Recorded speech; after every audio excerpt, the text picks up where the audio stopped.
Well, as I heard you said before, a lot of us grew up in church, went to Sunday school, and somewhere along the line, when we get older, we started doing our own thing. So I am one of those person. Went to Sunday school, was very active in Sunday school, and active to the point that we have our Sunday school lesson and all of that. Come home and study your verse, go back to school, and go back to church and you recite it and all of that.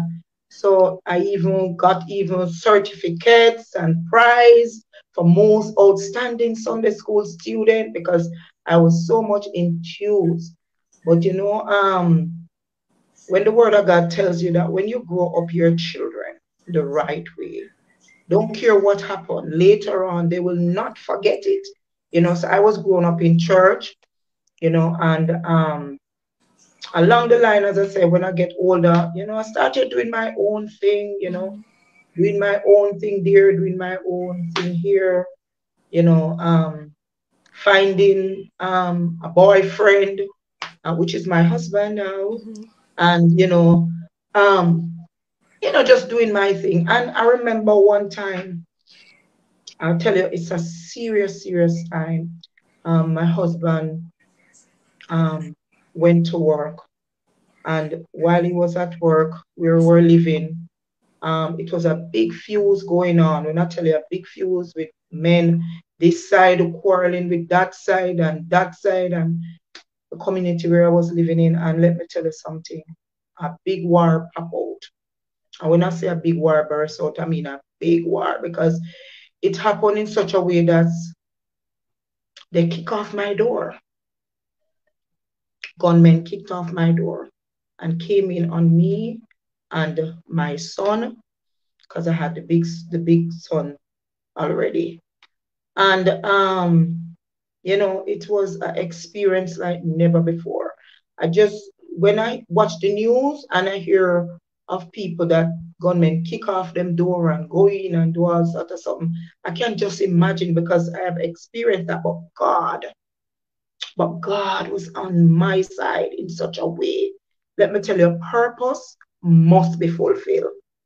And let me tell you, they didn't come with any choking because before they kick off my door, they had kicked off other doors and they kill other persons along the line coming.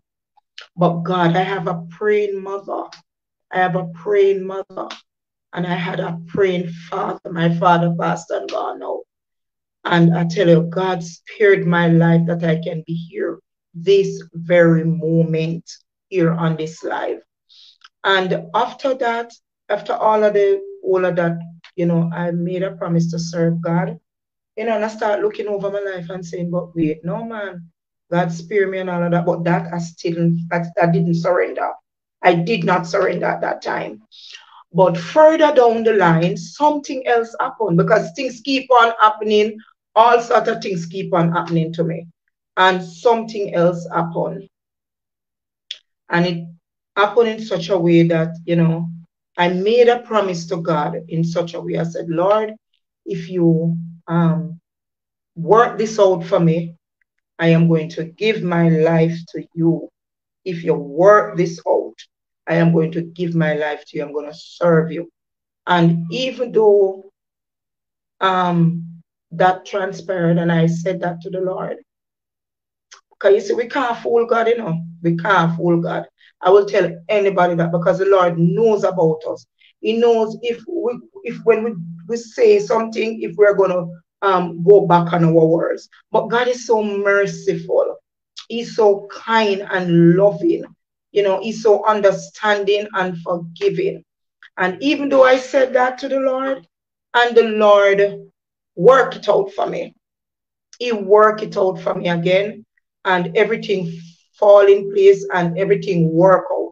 And still yet,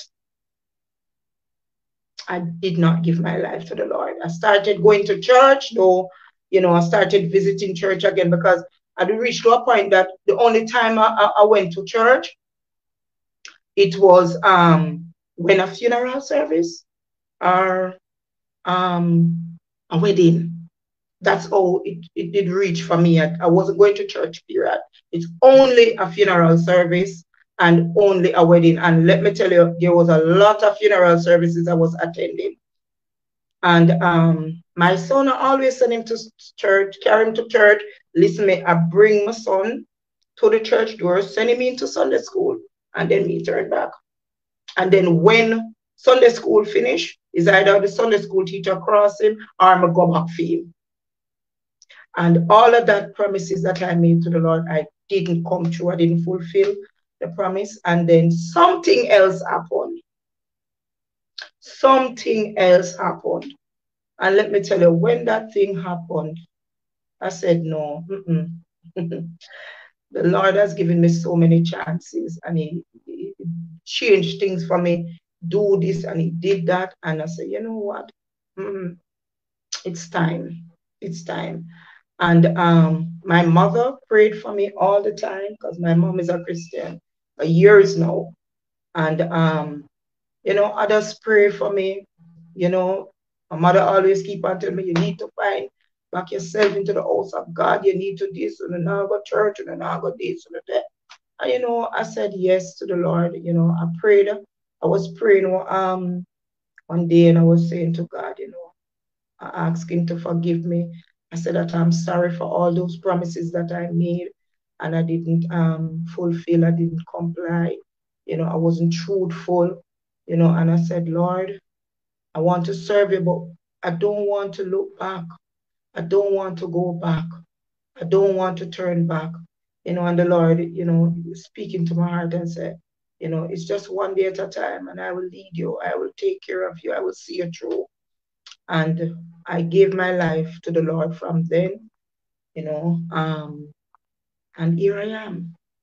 Here I am today giving God praise, giving Him all the glory. And that is like from 2003, 2003, 2004. Yes, 2003. So I give God thanks and I give Him all the glory. And I am not going to say that everything is, as I always say, lollipop sweet. There have been rough times, there have been sad times, and there have been struggling times, times when I cry, I tell you that I was stressed out even one at a time. And so, but I still hold on to the Lord. And I trust God as I trusted the Lord and He brought me through. He brought me through all of it.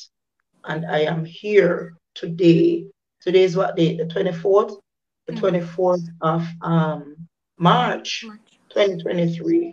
And I'm still holding on. I'm still going on. It's a process, and every day we have to ask God to rub us down because there becomes dent here and there, flaws here and there, So we have to just ask the Lord to help us.